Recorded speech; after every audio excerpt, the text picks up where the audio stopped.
أعوذ بالله من الشيطان الرجيم. بسم الله الرحمن الرحيم. يا أيها الرسول بلغ ما أنزل إليك من ربك وإن لم تفعل فما بلغت رسالته والله يعصمك من الناس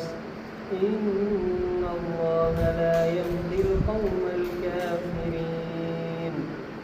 قل يا أهل الكتاب لستم على شيء حتى تقيموا التوراة والإنجيل وما أنزل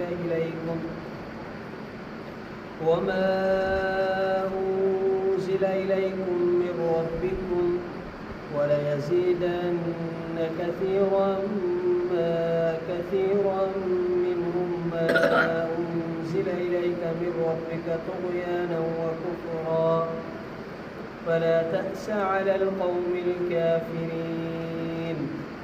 إن الذين آمنوا والذين هادوا والصابئون والنصارى من آمن بالله واليوم الآخر وعمل صالحا فلا خوف عليهم ولا هم يحزنون. صدق الله العظيم. اے رسول اللہ صلی اللہ علیہ وسلم پوچھا وہ جو نازل کیو ویا ہے تجھے طرف تجھے رب کا وہ جے کرے نہ کیو تو وہ نہ تبلیغ کئی نہ پہنچایو تو پنجے رسالت کے پنجے پیغام کے اے اللہ تعالی حفاظت کندو تجھی مانن کا بے شک اللہ تعالی نہ تو ہدایت کرے کافر قوم کے چو یہ اہل کتاب نایو تمہاں کہیں بھی شیطے ایترے تئیں جو قائم کیو قائم رہو تورات تے انجیل تے جیکو نازل کیو تمہاں جے طرف تمہاں جے رب جے طرفاں البت ضرور ودھائیندو گھنن کے انن ماں او جیکو نازل کیو تنجے طرف تنجے رب کھاں سرکشی میں ہے کفر میں وہ نہ ڈک کر تو کافر قوم تے بے شک جن مانو ایمان آندو جے یہودی تھیا ستارہ پرست تھیا نصارا جن ایمان آندو اللہ تے آخرت جے ڈینہں تے عمل کئی چنگا گناہ خوف انت تے نہ کی ڈکھوارا تھیندا. سورۃ المائدہ جو 9 رکوع 6 سپارے جو 13 رکوع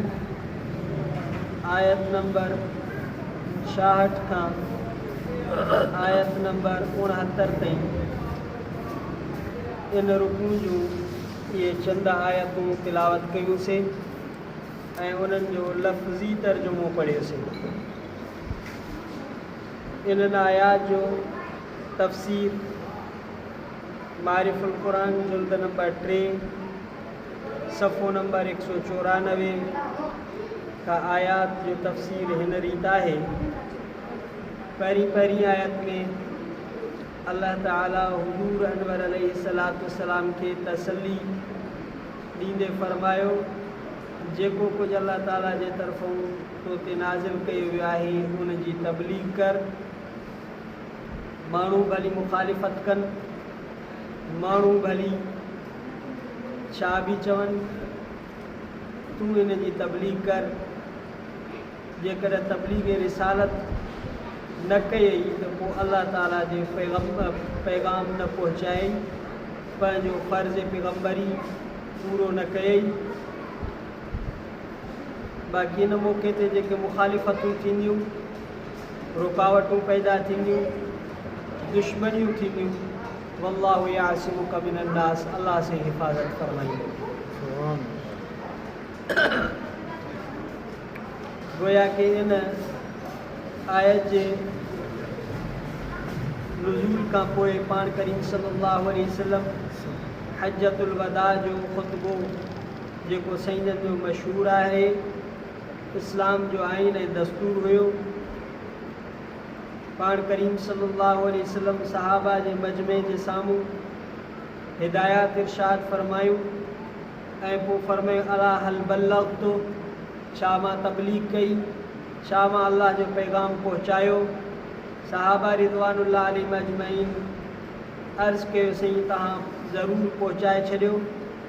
पोइ पाण करीम सल्लल्लाहु अलैहि वसल्लम इरशाद फरमायो फलयुबल्लिग शाहिदुल गाइब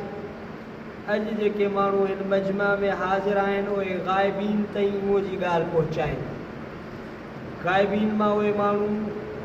जेके उन वक़्तु दुनिया में मौजूदु हुया पर ख़ुतबा हजतुल वदा जे मौक़े ते मौजूदु न हुया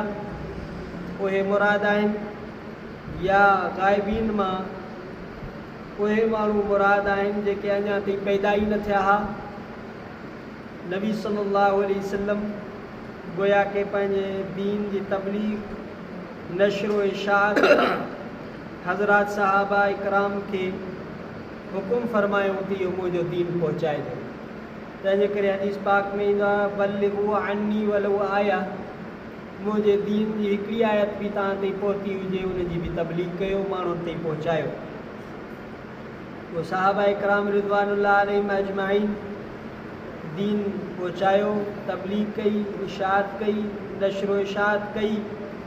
ताबईन तबो ताबईन उलमा सलफ़ खलफ़ अल्लाह जे बाननि अल्लाह जो दीन खणी करे असां ताईं बि इन्ही सिलसिले में दीन अॼु पहुतो आहे नबी सल्लल्लाहु अलैहि वसल्लम जा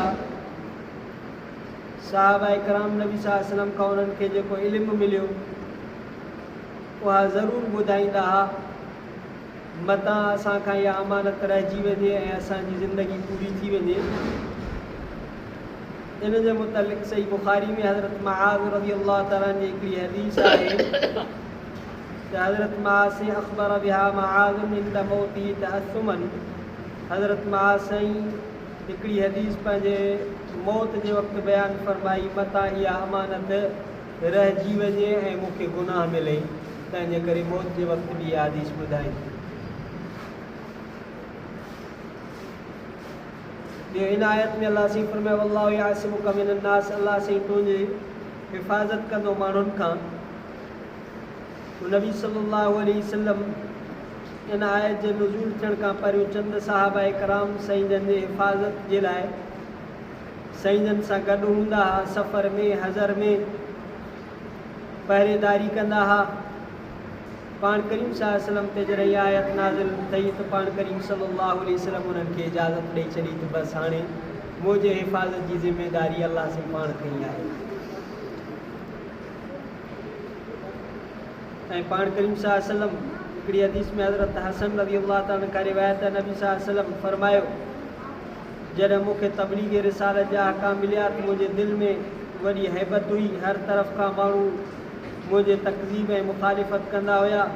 पोइ जॾहिं इहा आयत नाज़िल थी त सुकून ऐं इत्मीनान हासिल थी वियो पाण करीम सल्लल्लाहु अलैहि वसल्लम अल्लाह ताला जो पैगाम पहुचायो उन खां बाद वारी जेका आयत आहे अल्लाह ताला फरमायो अहले किताब तव्हां कंहिं बि शइ ते न आहियो जेसि ताईं तौरात ऐं इंजील ते क़ाइमु न रहो अल्लाह जे किताब क़ुर मजीद ते क़ाइमु न रहो यहूदी नसारा इन्हनि खे शरीयत इलाहिया जे इत्तिबा जी हिदायत ॾिनी वई त तव्हांजा मुजाहिदात तव्हांजूं रियाज़तूं तव्हांजा इल्मी कमालात तॾहिं कारगर आहिनि जॾहिं तव्हां अल्लाह जे अहकामनि जी इत्तिबा कंदो शरीयत इलाही जी इत्तिबा कंदो उन खां सवाइ तव्हांजी काई नसबी फज़ीलत कमु न ईंदी न का इल्मी तहक़ीक़ात तव्हांजे निजात जो सामान बणंदी न को तव्हांजा मुजाहिदात ऐं रियाज़ात कमु ईंदियूं बल्कि इहो आहे जो अल्लाह जे इलाही शरीयतुनि खे मञी करे उन्हनि जी ताबेदारी कयो मुसलमाननि खे भी हिदायत मिली त का भी दरवेशी सुलूक ऐं तरीक़त मुजाहिदात ऐं रियाज़ात कशफ ऐं इल्हाम उन वक़्त ताईं अल्लाह वटि फज़ीलत ऐं निजात जी शइ न आहिनि जेसि ताणी शरीयत जी पूरी पाबंदी न हुजे बुज़ुर्गी हर शइ तॾहिं कारगर आहे जॾहिं शरीयत ते माण्हू अमल पेरा आहे। बाक़ी ईअं लिबास हिकिड़ो करे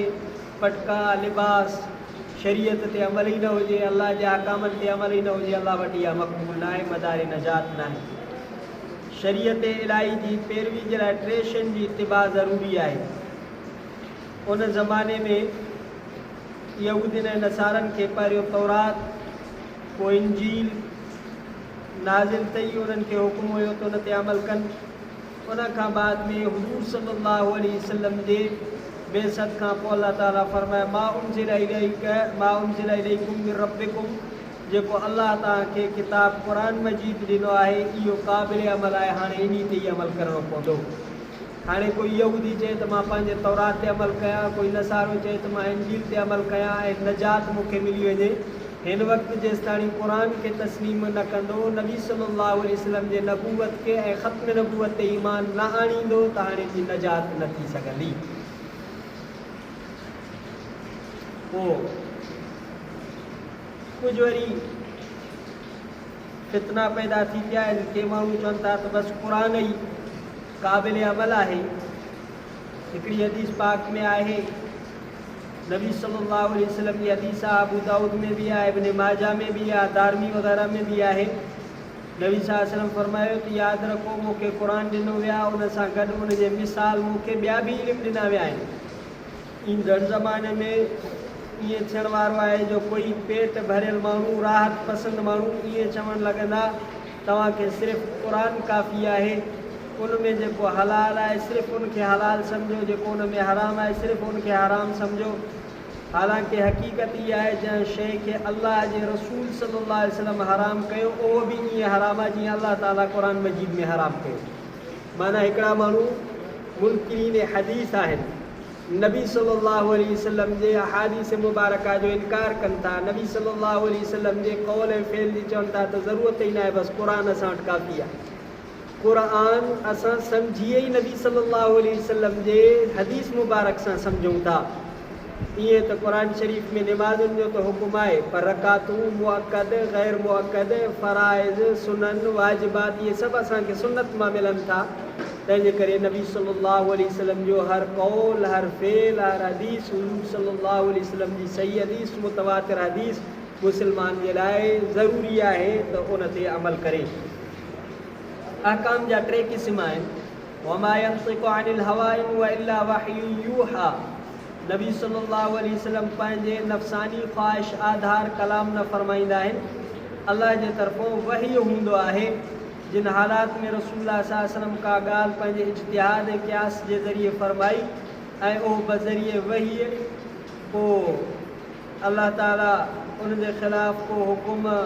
हिदायत न ॾींदो आहे। नबी सल्लल्लाहु अलैहि वसल्लम खे सभु कुझु जेको मिलंदो आहे उहो वही जे ज़रिए मिलंदो आहे। हिकिड़ो त उन्हनि मां जेको क़ुरान करीम में सराहतन मज़कूर आहे, ॿियो उहे जेके सराहतन क़ुरान में मज़कूर न आहिनि बल्कि रसूलुल्लाह सल्लल्लाहु अलैहि वसल्लम अलॻि तौर ते वही जे ज़रिए नाज़िल थिया। टियों उहे जेके पाण करीम सल्लल्लाहु अलैहि वसल्लम इज्तिहाद ऐं क़ियास सां कोई हुकुम ॾिनो त इहे नबी सल्लल्लाहु अलैहि वसल्लम जा सभई अहकाम क़ाबिल इत्तिबा वाजिबुल इत्तिबा आहिनि। अल्लाह ताला हुज़ूर सल्लल्लाहु अलैहि वसल्लम खे तसल्ली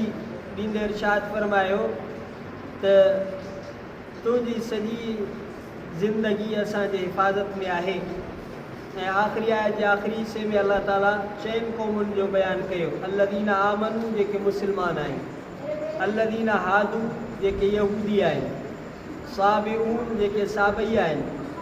वन नसारा जेके नसारा आहिनि। इन्हनि में 3 क़ौमूं मुस्लमान यहूद नसारा त मारूफ़ ऐं मशहूरु आहिनि। साबई छा खे चइबो आहे? साबा जे नाले सां अॼुकल्ह कोई क़ौम मारूफ़ न आहे, इन करे उन जे तइयीन में उलमा ऐं अइम्मा जा मुख़्तलिफ़ क़ौल आहिनि। इमाम तफ़सीर इब्न कसीर बहवाला क़तादा रज़ी अल्लाह ताला ने हिकिड़ो क़ौल नक़ुल कयो त साबई उहे माण्हू आहिनि जेके फ़रिश्तनि जी इबादत कंदा हुया या कंदा आहिनि, क़िबले जे ख़िलाफ़ निमाज़ पढ़ंदा आहिनि। असां जीअं क़िबले ॾे मुंहुं करे निमाज़ पढ़ंदा आहियूं, वरी क़िबले जे उबतड़ रुख ते पढ़ंदा आहिनि, आसमानी किताब ज़बूर जी तिलावत कंदा आहिनि जेको हज़रत दाऊद अलैहिस्सलाम ते नाज़िल थियो। पोइ अलाह ताला फरमायो त मदार नजात आहे ईमान ऐं अमल सालिह। मदार नजात अल्लाह ताला ते ईमान ऐं अल्लाह ताला जिन शयुनि ते ईमान जो हुकुम कयो आहे उन्हनि ते ईमान आणणु ऐं आमाल सालिहा अल्लाह वटि मक़बूलियत जो ज़रियो बि आहे ऐं नजात ऐं सवाब जो इस्तेकाक बि उन बुनियाद ते थींदो आहे। ऐं अल्लाह सां गॾु मलाइकनि ते, किताबनि ते, रसूलनि ते जेके ईमानियात में शयूं दाख़िल आहिनि उन्हनि समूरनि ते ईमान आणो आहे। ईअं न आहे जो माण्हू चए त मां अलाह खे मञां थो रसूलनि खे नथो मञां